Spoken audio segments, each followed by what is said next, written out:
Hello, my name's Angra Vels and welcome to video 4 of 5 based on the teaching, learning and assessment cycle. This video is based on the aspects of assessing learning and you can find more information in the books in chapter 6. Assessing learning is all about making a decision as to whether a learner can or can't do something. Assessments can be either informal or formal, and informal is usually ongoing to check progress and how your learners are actually doing at the time. And informal assessments can often be fun things like a quiz or just asking questions or watching a learner perform something, whereas formal assessments are usually based around the requirements of the qualification.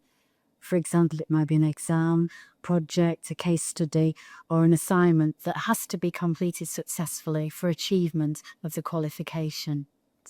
Sometimes it can be you, or sometimes it can be the awarding organisation who actually create the qualification requirements.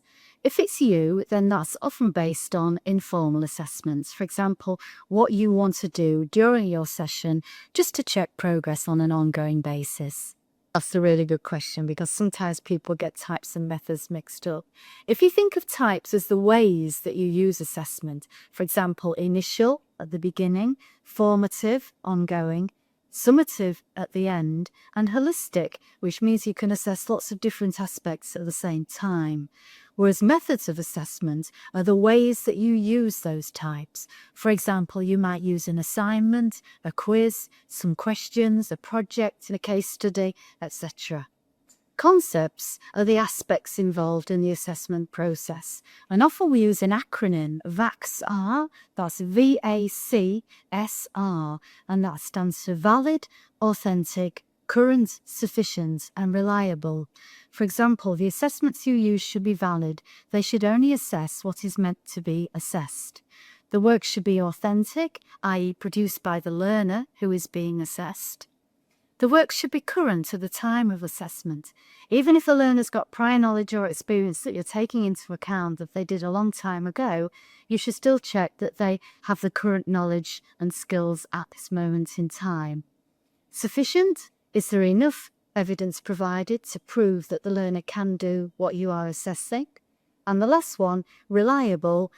Is the work reliable, i.e. if you did the same assessment with a similar group of learners, would you get similar results?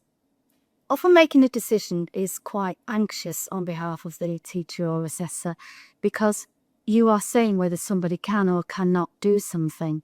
And it's hard sometimes to make a decision because you know your learners very well and you could easily be swayed by the fact that you know normally they will perform quite well, but perhaps under a formal assessment they didn't perform quite well. So you must be very objective with your decision making. Only assess what you are meant to assess and nothing else. For example, you should not take the personality of your learner into consideration. Whether you like or don't like your learners should not come into it either.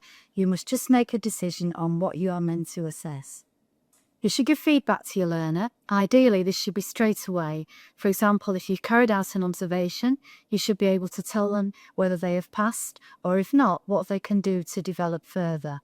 Or if you've been marking an assignment and you're not with your learner at the time, you could give written feedback. You could even email your learner if you wish, just to tell them whether they'd been successful. But ideally, as soon as you see your learner, you should give them the feedback. And when giving feedback, try and be constructive. If you can start with something positive, then your learner will think, oh, that's okay, I've done well, I've passed. Or if you have to move on to something more negative, say it in a nice way. For example, however, you could do this differently, or you could perhaps try this in another way.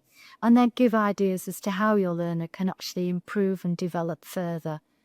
I always feel assessment should not be in isolation from the teaching and learning process. It should be integral to it and continually take place throughout your time with your learners. Thank you.